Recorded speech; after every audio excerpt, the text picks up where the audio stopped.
ডানেও আপন কেউ নাই, বামেও কেউ নাই।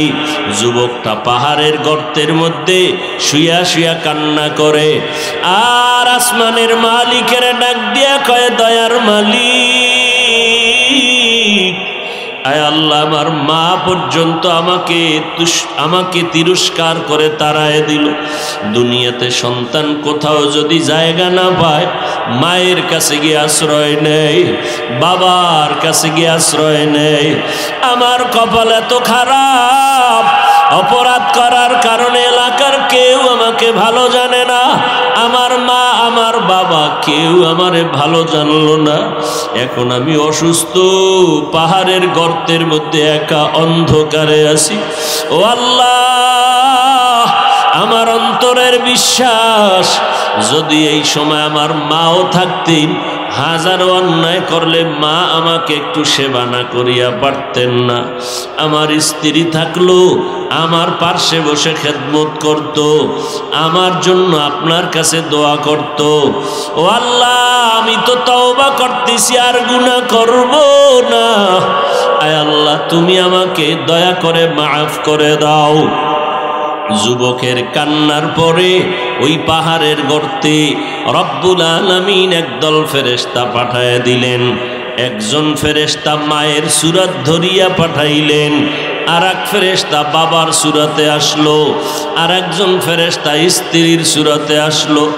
গুহার মধ্যে ঢুকিয়া মায়ের সুরাতের ফেরেশতা সন্তানের সেবা করে, আর মাওলার দরবারে কান্না করে, ও আল্লাহ, সন্তানটাকে ভালো বানায় দাও, যদি মরণই হয় তুমি তোরে মাফ করিয়া ইমানের সাথে মরণ দাও। এইভাবে সবাই দোয়া করা শুরু করলো, স্ত্রী পর্যন্ত। যুবকটাও কাঁদে, মা কাঁদে, বোন সবাই কান্না শুরু করলো। এক পর্যায়ে ওখান থেকে ওই যুবকের মরণ হয়ে গেল, ফেরেশতারা সব বিদায় হয়ে গেল। এখন দাফন কাফন কে করবে? কেউ নাই। আমার আল্লাহ ওহী নাজিল করে বললেন, ও পয়গম্বর মূসা, যাও গর্তের ভেতরে মুখে লাগায়, আমার একজন বন্ধু আছে ওলিয়ে কামেল, ওই বান্দাটার জানাজা পড়াইয়া দাফনের ব্যবস্থা করাও। মূসা নবী আল্লাহর অর্ডার পাইয়া যখন ওই পাহাড়ের কিনারায় গিয়া হাজির হয়ে গেল, দেখে যে এই যুবকের আমরা বান্দিয়া হাতে পায়ে রশি লাগাইয়া গুনাহের কারণে এলাকার থেকে বিতাড়িত করেছি। এই যুবকের দাফনের ব্যাপারে আল্লাহ আমাকে পাঠাইছে। আল্লাহ বলছেন এই বান্দা নাকি তার বন্ধু হয়ে গেছে। মূসা নবী প্রশ্ন করবেন, এর আগে দাফন কাফনটা শেষ করিয়া নেই। দাফন কাফন শেষ করার পরে মূসা নবী জিজ্ঞাসা করলেন, আল্লাহ, এই যুবক তো সেই যুবক যেই যুবকের গুনাহ আর অপরাধের কারণে এলাকার মানুষ তাড়াইয়া দিল, মা বাবা পর্যন্ত সন্তানকে বিতাড়িত করে দিল। কেমন অপরাধওয়ালা সন্তান! আপনি বললেন এই সন্তানটা নাকি আপনার বন্ধু ওলিয়ে কামেল। এত বড় অপরাধী কেমনে ওলিয়ে কামেল হয়ে গেল? আল্লাহ বলেন, ও মূসা, তুমি কি জানো না আমার একটা নাম আছে রহমান, আমার একটা নাম আছে রহিম, আমার একটা নাম আছে গফফার, আমার একটা নাম আছে সত্তার।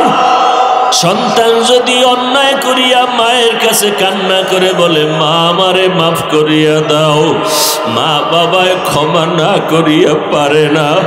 ছাত্র যদি হাজারো অন্যায় করিয়া উস্তাদের সামনে চোখের পানি ছেড়ে কান্না করে বলে, হুজুর আমারে মাফ করে দেন, এমন কোন শিক্ষক নাই ছাত্রকে ক্ষমা না করবে। ও মূসা, তুমি কি জানো না ওই মা বাবা আর উস্তাদের থেকে আমি আল্লাহর মায়া কি কম? ওরে আমার ছেলেরাই যে আমাকে আব্বা বলে ডাকবে, আমার মেয়ে নাই আমাকে আব্বা বলে সম্বোধন করবে। আমি আদর করে বানাইছি মানুষ, ওই বান্দা যখন আমাকে আল্লাহ বলিয়া ডাক দেয়, আমার কুদরতি অন্তরে মোহাব্বতের জোশ এমন ভাবে উতলাইয়া যায়, মহব্বতের ঢেউ যখন শুরু হয়, আরে মা বাবার মায়ার থেকে 99 গুণ মায়া তো আমি আল্লাহর বেশি। বান্দা যখন আমাকে আল্লাহ বলিয়া চোখের পানি ছেড়ে ডাক দেয়, আমি আল্লাহ 99 গুণ মহব্বতের দরজা দিয়া রহমতের নজরে যখন তাকাই, তখন দেখি আমার বান্দার কোনো অপরাধ নাই। আমি আল্লাহ তার জিন্দেগির সব গুনাহগুলো মাফ করে দেই। এই যুবক যদিও দুনিয়ার লাইনে অনেক অন্যায় করেছে, কিন্তু এই যুবক আমি আল্লাহর কাছে এত কান্না করেছে, আমি আল্লাহর ওয়াদা জাহান্নামের আযাবের ভয়, গুনাহের কথা স্মরণ করি এক ফোঁটা চোখের পানি ছাড়বে। আমি আল্লাহ ওয়াদা করেছি তার চোখের পানির বিনিময়ে তারে মাফ করিয়া দিব। আমি আল্লাহ তারে মাফ করে দিলাম, আমি ওর নামটা আমার বন্ধু অলির খাতায় লেখাইয়া দিলাম। ও যুবকেরা, ও বাবাজিরা, ও পর্দার আড়ালের মা বোনেরা, জীবনে যত অন্যায় করেছো মাও জানে না, বাবাই জানে না, আত্মীয় স্বজন কেউ জানে না। আল্লাহ বলেন, বান্দা তোর গুনার খবর কেউ না জানলে আমি তো সব জানি, সব দেখি। আমি আল্লাহ জানার পরেও পানি বন্ধ করি নাই, বাতাস বন্ধ করি নাই। আমি আল্লাহ পাক বারবার ডাকতেছি, বান্দা কোথায় যাও? যেদিকেই যাবি আমার দরজা ছাড়া সব দরজা বন্ধ। আমার রহমতের দরজা ছাড়িয়া কোথায় যাবি? ওরে যেখানেই যাবি সেখানেই তো জাহান্নামের আগুন। আমি আল্লাহর দরজা ছাড়া আর কোনো দরওয়াজা নাই। অতএব এখনো সময় আছে, ফিরিয়ে আসো। আমি আল্লাহ পাক তোমার জীবনের গুনাহ মাফ করে দিব। তুমি যত অন্যায় করিয়া থাকো না কেন, আমার কাছে ক্ষমার দরজা অনেক বড়। আমি আল্লাহর দয়া অনেক বড়। তোমার চোখের পানি আমি আল্লাহর দিলকে, আমার কুদরতের অন্তরকে ভরে দেয়। অতএব এখনো যারা গুনার কথা স্মরণ করিয়া চোখের পানি ছাড়তে পারো না রে বাবা, চোখের সামনে কত আল্লাহর বান্দা চলে গেল। খেলার জীবনে কত বন্ধু, লেখাপড়ার জীবনে কত বন্ধু চলে গেল। অনেকের মা নাই, অনেকের বাবাও না। আমরা কেমন যেন এতিমের মতো হয়ে গেলাম। ওরে আল্লাহর বান্দা, যারা আল্লাহর মোহাব্বত নিয়ে চলে, নামাজ পড়ে, দাড়িওয়ালা, টুপিওয়ালা, পাগড়িওয়ালা, কই এরা তো কেউ না খাইয়া মরিয়া যায় নাই।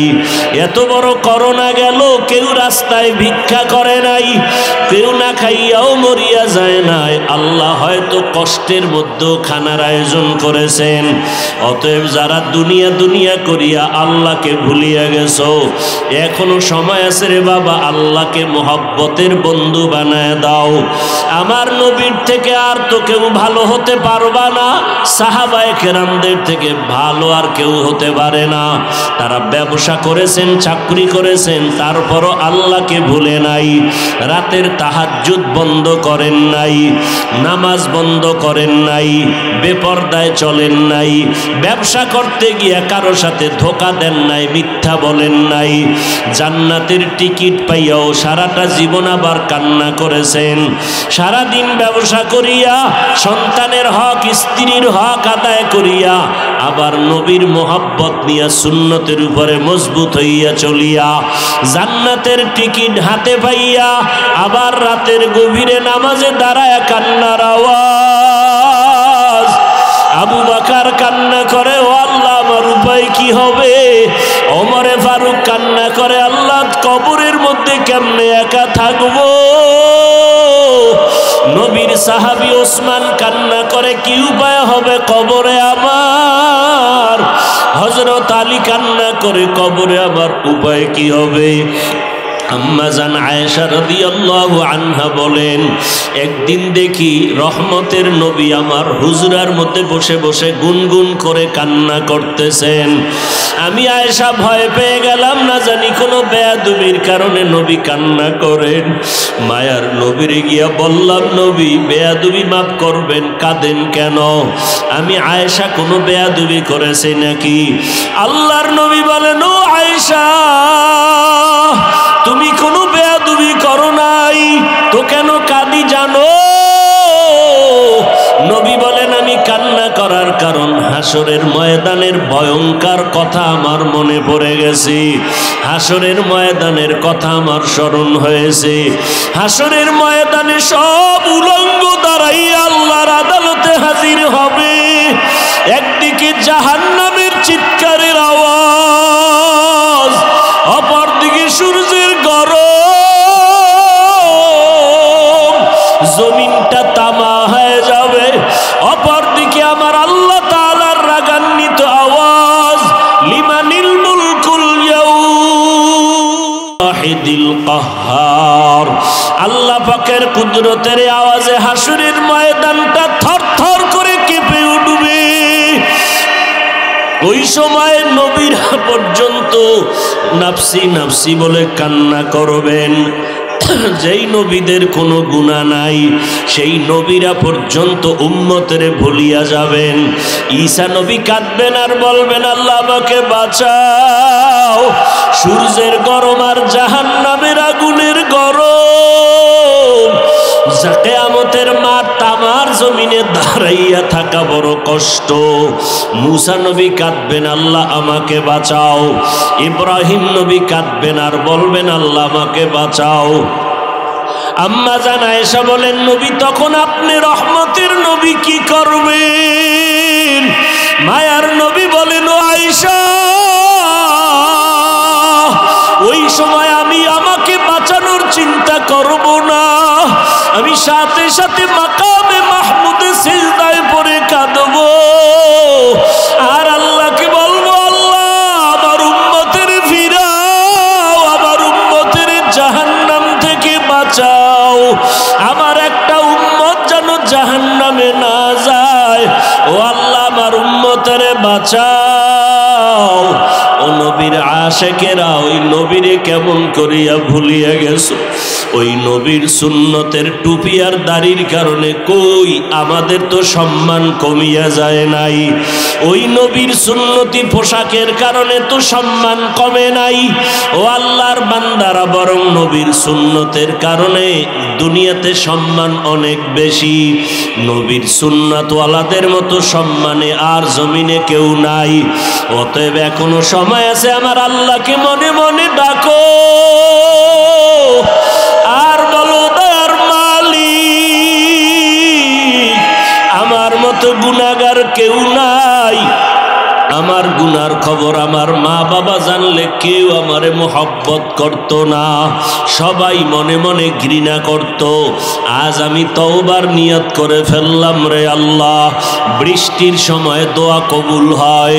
এতগুলো আল্লাহর বান্দা কার চোখের পানি মাওলার আরশে আজিমে কবুল হয় বলা যায় না। মনে মনে বলো, আল্লাহ আজকে থেকে আর নামাজ ছাড়বো না, আজকে থেকে আর দাড়ির মধ্যে অস্ত্র লাগাইয়া নবীরে কষ্ট দিব না। ও যুবকেরা, পায়ে হাত রেখে বলি, নবীরে আর কষ্ট দিস না রে যুবক, দাড়িটা লম্বা করো। হায়াতের মালিক আল্লাহ, রিজিকের মালিক আল্লাহ, ইজ্জতের মালিক আল্লাহ। আর নামাজ ছাড়বা না, দাড়ি কাটবা না, বেপরদায় চলবা না, মা বাবারে কষ্ট দিবা না, ওলামায়ে কেরামের বিরোধিতা করবা না।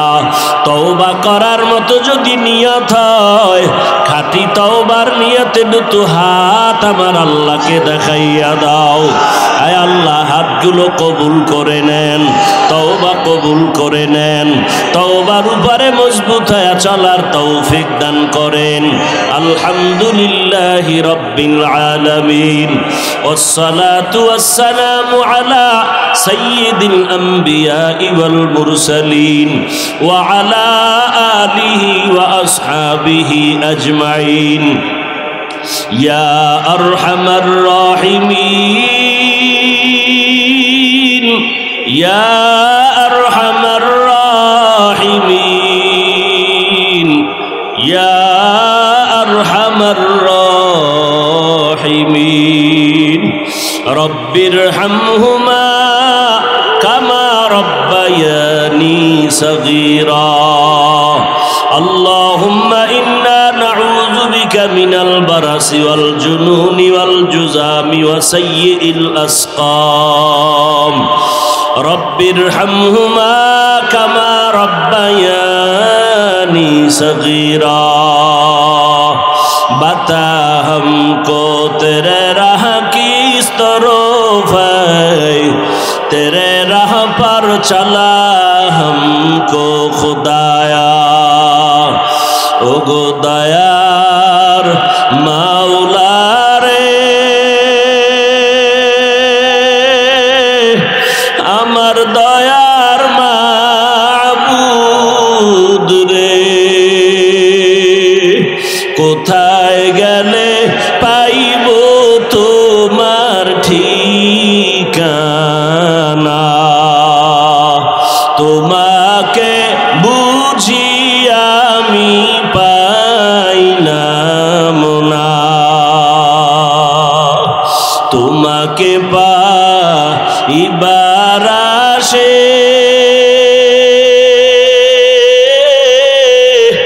ঘুরি আমি দেশ বিদেশে কোরআনের বাগানে করলাম বিছানা আয় আল্লাহ একটু তাকায় দেখেন বৃষ্টিতে ভিজিয়া ভিজিয়া আপনার বান্দারা কেন এত কষ্ট করতেছে বসার মতো জায়গা নাই দাঁড়ানোর কায়দা নাই ও আল্লাহরা টাকা চায় না বাড়ি চায় না জাহান্নাম থেকে মুক্তি চায় আয় আল্লাহ গুনাহ থেকে মুক্তি চায় আয় আল্লাহ আপনি আমাদের ক্ষমা করবেন না তো কাকে ক্ষমা করবেন আমরা আপনার আদরের নবীর উম্মত মেহেরবানি করে আমাদের জীবনের সব গুনাহগুলো মাফ করে দেন আল্লাহ সকলেরই দরজা হইতে ফিরিয়া আপনার রোজায় রইলাম পড়িয়া আপনি যদি মাফ না করেন বান্দারে বলে না আপনার বান্দা যাবে কারদারে বলে না আপনার বান্দা যাবে কারদারে আদর কো রিয়া মানুষ আল্লাহ বানাইয়া কেমনে দিবা জাহান্নামে ফালাইয়া কেমনে দিবা জাহান্নামে ফালাইয়া আল্লাহ আমরা জাহান্নামে জ্বলতে চাই না আয় আল্লাহ আপনি যদি আমাদের ক্ষমা না করেন আপনার কোনো লাভ নাই আপনি যদি আমাদের মাফ করিয়া দেন আপনার কোনো ক্ষতিও হবে না রে আল্লাহ আয় আল্লাহ আপনি দয়া করে আমাদের মানুষ বানাইছেন শয়তানের ধোকায় পড়ে গুনাহ করেছি তওবার নিয়তে হাত তুলেছি আর গুনাহ করব না আয় আল্লাহ সবাইকে আপনি দ্বীনের খাদেম বানায় দেন নবীজির সুন্নতওয়ালা আশিক বানায় দেন সবার কামাই রুজিতে হালালভাবে বরকত বাড়ায় দেন হারাম থেকে হেফাজত করেন আয় আল্লাহ আপনার ওলিদের বন্ধু বানায় দেন মা বোনদের পর্দানিশি আবেদা বানায় দেন সারা দুনিয়াবাসীকে মাফ করে দেন বাংলাদেশ শান্তির দেশ বানায় দেন প্রশাসনিকভাবে যারা কাজ করে দিনদার বানায় দেন জনপ্রতিনিধির দায়িত্ব যারা পালন করে দিনদার বানায় দেন ওলামায়ে আহলে হকের বিজয় দান করেন বাতিলের মোকাবেলায় বিজয় দান করেন ইলম হিকমত আমলে বরকত বাড়ায় দেন রিয়া হাসাদ কিবির দূর করে ইখলাস দান করেন আয় আল্লাহ আমরা যারা হাত তুলেছি জানি না কার মা নাই বাবাও নাই অন্ধকার কবর থেকে দোয়ার অপেক্ষায় ও সন্তানেরা ওই মা বাবার চেহারাটাও